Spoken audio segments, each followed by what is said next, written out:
Cox's Bazar Kolatoli bypass সড়কের পাশে নতুন গ্যাস পাম্প নির্মাণ করেন এন আলম নামের স্থানীয় এক ব্যক্তি।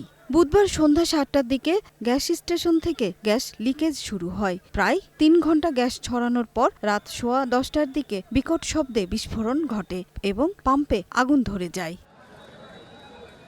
এ সময় আশেপাশের কয়েকটি গাড়ি বিস্ফোরিত হলে দগ্ধ হন ১৫ জন। খবর পেয়ে ফায়ার সার্ভিসের ৭টি ইউনিট আগুন নেভানোর কাজ শুরু করে। পরে যোগ দেয় সেনা ও বিমান বাহিনী সহ আইনশৃঙ্খলা বাহিনী। আমরা যতটুকু জেনেছি এটা মাত্র শুরু করতেছিল, আজকে রিজার্ভ করতেছিল, এখনো শুরু করে নাই, এই অবস্থায় ছিল না। এটা আমরা তো এখনো জানি না, জানলে তো আমরা ওদের একটা ব্যবস্থা নিতাম। স্থানীয় বাসিন্দা ও ফায়ার সার্ভিস কর্মীরা তাদের উদ্ধার করে হাসপাতালে পাঠান।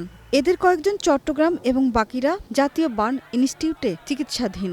ঘনবসতির মধ্যে এরকম পেট্রোল পাম্প, গ্যাস পাম্প বলে কোনো অনুমোদন রাখা এখতিয়ার মনে করি না। আজকে যদি তারা যে অবস্থাটা হলো, আপনারা তো দেখলেন কক্সবাজারে পুরো বিপজ্জনক একটা অবস্থা।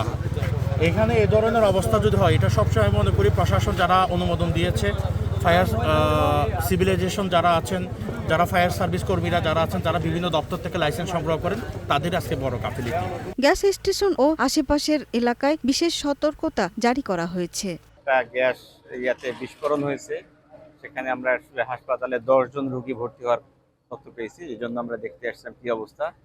2 জন প্রাথমিক চিকিৎসা নিয়ে চলে গেছে, আর বাকি 7 জনকে রেফার করা হয়েছে। বিস্ফোরণে অন্তত 10টি বাড়ি ও পর্যটক পরিবহনে ব্যবহৃত ডজন 2 জিপ ক্ষতিগ্রস্ত হয়েছে।